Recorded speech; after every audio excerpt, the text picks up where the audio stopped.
जितने भी विकसित देश हैं, चाहे अमेरिका हो, चाहे चीन हो, चाहे ऑस्ट्रेलिया हो, चाहे और भी जो कनाडा है, वो अपना हवा बचा रहे हैं, अपना पानी बचा रहे हैं, अपनी ज़मीन बचा रहे हैं। और जितने भी पोल्यूशन फैलाने वाले उद्योग हैं उन सब को या तो बांग्लादेश ले जा रहे हैं, या तो पाकिस्तान ले जा रहे हैं, या तो भारत में ले आ रहे हैं। एक तरीके से वो कूड़े वाला काम है, जो कचरे वाला काम है, वो सारा का सारा कचरे वाला काम अपने यहाँ से शिफ्ट कर रहे हैं, जिससे उनका ग्राउंड वाटर भी बचा रहे, उनका एयर भी, उनका हवा भी शुद्ध रहे, उनका पानी भी शुद्ध रहे, और उनको आने वाले टाइम में कोई दिक्कत ना आए। हमारे पास ज़मीन 2% है, इसके बाद भी हमारे देश में कूड़े के ढेर बहुत तेज़ी के साथ बढ़ रहे हैं। हमारे पास पानी मात्र 4% है, इसके बावजूद पानी की ऐसे प्रोडक्ट, ऐसी कंपनियां जो बहुत ज़्यादा पानी यूज़ करती हैं, हम उनको भी भारत में लागू कर रहे हैं। 25 साल के बाद हवा ऐसी हो जाएगी कि दिल्ली में, मुंबई में और बड़े शहरों में रहना मुश्किल हो जाएगा, शहर छोड़ के भागना पड़ेगा। अगर ऐसे ही हमने इन पे कंट्रोल नहीं किया, अगर इसके हमने लिए पॉलिसी नहीं बनाई, एक हमने भारतीय व्यापार संहिता लागू नहीं किया, तो 25 साल के बाद दिल्ली जैसे शहरों में, नोएडा में, गाजियाबाद में, गुड़गांव में, फरीदाबाद में यहाँ का ग्राउंड वाटर खत्म हो जाएगा। न यहाँ हवा बचेगी, न हवा शुद्ध होगी, न यहाँ पानी शुद्ध होगा, यहाँ रहना मुश्किल हो जाएगा। और ये इफेक्ट हमने देखा। जो भोपाल गैस कांड हुआ उससे हजारों की संख्या में विकलांग बच्चे पैदा हुए। जो भोपाल गैस कांड हुआ उससे हजारों की संख्या में लोगों को कैंसर हुआ, और वो समस्या आज तक चली आ रही है। इसके बावजूद भी हमने भारत में एक भारतीय व्यापार संहिता नहीं बनाया। मैं सरकार से मांग कर रहा हूं कि आप, अच्छा है, विकास होना चाहिए, जीडीपी बढ़नी चाहिए, इकोनॉमी बढ़नी चाहिए, लेकिन इसका प्रॉपर एक भारतीय व्यापार संहिता बनाना चाहिए। और भारतीय व्यापार संहिता में किसी भी फैक्ट्री को लाइसेंस देने के लिए सबसे पहले उसका एयर इंपैक्ट असेसमेंट करना चाहिए। हम क्या कर रहे हैं, फैक्ट्री का एयर इंपैक्ट असेसमेंट करते हैं, लेकिन फैक्ट्री के प्रोडक्ट का एयर इंपैक्ट असेसमेंट नहीं करते। हम फैक्ट्री का वाटर इंपैक्ट असेसमेंट करते हैं कि फैक्ट्री कितना पानी लेगी, लेकिन फैक्ट्री से जो प्रोडक्ट बन रहा है उससे कितना पानी वेस्टेज होगा, हम उसका इंपैक्ट असेसमेंट कर ही नहीं रहे। उदाहरण के लिए, हम बाल्टी में नहाते हैं तो 20 लीटर, एक बाल्टी पानी से नहा लेते हैं 20 लीटर पानी से। हम शावर से नहाते हैं तो 100 लीटर पानी लगता है, और हम बाथ टब से नहाते हैं तो 500 लीटर पानी लगता है।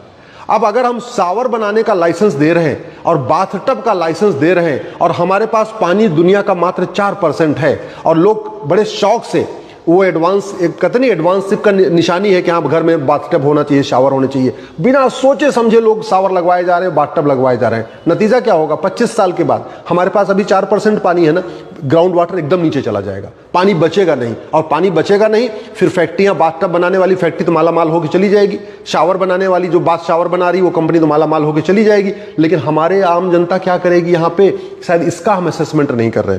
ऐसे ही लैंड इंपैक्ट असेसमेंट नहीं कर रहे कि फैक्ट्री लगाने के बाद वहां पे लैंड पे क्या इंपैक्ट आएगा, और फैक्ट्री का जो प्रोडक्ट है उसका लैंड पे इंपैक्ट असेसमेंट क्या होगा। मोबाइल बन रहा है, बहुत अच्छी बात है, हम दुनिया में सब ज्यादा मोबाइल बना रहे हैं, लेकिन कुछ दिन के बाद ये जो मोबाइल का कचरा होगा, जो मोबाइल की बैटरी होगी, जो मोबाइल 3 साल 4 साल के बाद यूज करने लायक नहीं बचेगा, ये मोबाइल कहां डंप होगा, ये मोबाइल की बैटरी कहां डंप होगी, उससे लैंड के ऊपर क्या इंपैक्ट आएगा, इसका हम असेसमेंट नहीं कर रहे।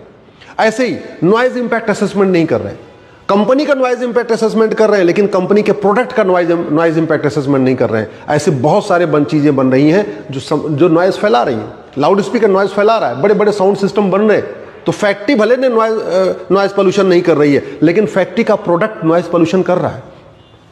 हम कंपनी का लाइसेंस देते समय ना सोशल इंपैक्ट असेसमेंट कर रहे हैं, हम कंपनी का लाइसेंस देते समय कल्चरल इंपैक्ट असेसमेंट नहीं कर रहे हैं, हम किसी बिजनेस का लाइसेंस देते समय air impact assessment, water impact assessment, noise impact assessment, land impact assessment, social impact assessment, economic impact assessment, cultural impact assessment कर ही नहीं रहे।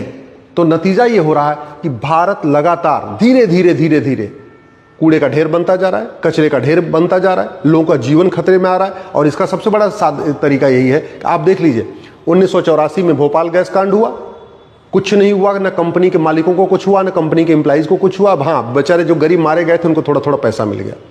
जब उसका कचरा जलाना था तो वो भी इंदौर के पास ले आके जला दिया, पीतमपुरा में, जो खुद ही इंडस्ट्रियल एरिया है, जहां पे लोग अच्छे खासे लोग रहते हैं, बड़ी संख्या में लोग रहते हैं।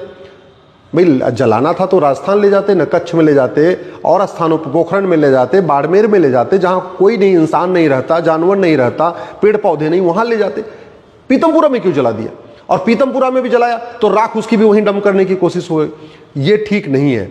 ये मैंने आपको एक एग्जाम्पल दिया है, ऐसे हर राज्य में हो रहा है।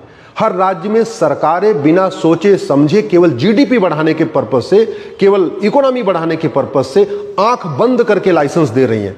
आंख बंद करके बिना सोचे समझे जो आ रहा है लाइसेंस मांगने उसको लाइसेंस देते जा रहे हैं। हम इस बात से खुश हो रहे हैं कि हमारे यहाँ इतनी एफडीआई आ रही है, हम इस बात से खुश हो रहे हैं कि हमारे यहाँ अमेरिका की ये कंपनी आ रही है, चीन की ये कंपनी आ रही है, इस कनाडा की एक फलाने कंपनी आ गई। लेकिन शायद इस बात को समझ ही नहीं पा रहे हैं कि हमसे ज़्यादा चालाक चाइना है, हमसे ज़्यादा चालाक अमेरिका है, हमसे ज़्यादा चालाक जो है कनाडा वाले हैं। वो जानबूझ के air pollution, water pollution, noise pollution, land pollution फैलाने वाली कंपनियों को अपने यहाँ लगाते ही नहीं है।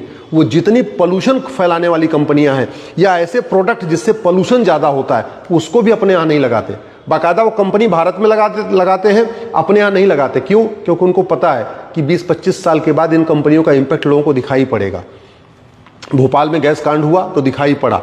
ऐसे बहुत सारे अलग अलग कंपनियां हैं जिसका इम्पैक्ट धीरे धीरे धीरे धीरे हमें दिखाई पड़ेगा। लेकिन जब तक दिखाई पड़ेगा, जब तक समझ में आएगा, तब तक न हवा यहाँ रहने लायक बचेगी, न पानी रहने लायक बचेगा, न जमीन रहने लायक बचेगा। कैंसर की बीमारी बढ़ चुकी होगी, बीपी की बीमारी बढ़ चुकी होगी, कोलेस्ट्रॉल लोगों को बढ़ चुका होगा, थायराइड बढ़ चुका होगा। दुनिया में ऐसी कई बीमारियां हैं जो भारत में सबसे ज़्यादा हैं। सबसे ज़्यादा मोटापा भारत में, सबसे ज़्यादा थायराइड भारत में, सबसे ज़्यादा बीपी की बीमारी भी भारत में, सबसे ज़्यादा डायबिटीज़ भारत में। ऐसी दुनिया भर की सबसे ज़्यादा मेंटल स्ट्रेस भारत में बढ़ता जा रहा है। क्यों?